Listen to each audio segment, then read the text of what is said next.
कुरम कमल कम धुज है कदम फूल, गौर है गुलाब राणा केतकी विराज है। पांडुरी पवार जुहे सोहत है चंदावत, सरस बुंदेला चमेली साजबाज है। भूषण बनत मुचुकुंद बड़ गुजर है, बगेले बसंत सब कुसुम समाज है।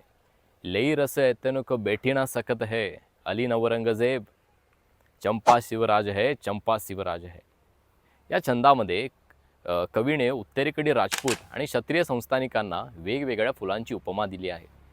कुरम हे कमलाप्रमाणे, कमधूज कदंबा फुलासारखे, गौर गुलाबाप्रमाणे तर राणा केतकीसारखे, पवार पांडुरीच्या फुलाप्रमाणे, चंदावत जुईप्रमाणे, बुंदेल हे चमेलीप्रमाणे, गुजर मुचकुंद पुष्पासारखे आणि बघेले हे सर्व वसंतातील फुलांप्रमाणे।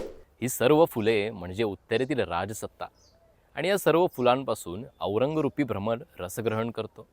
भ्रमर म्हणजे भोंगा आणि ते रसग्रहण म्हणजे करभार घेणे, शोषण करणे असा त्याचा अर्थ होतो। परंतु दख्खनमधील शिवाजी महाराज रूपी सुवर्ण चंपक फुलावर रसग्रहण करणे तर दूरच, तो हे ते येण्याचेही धाडस करत नाही।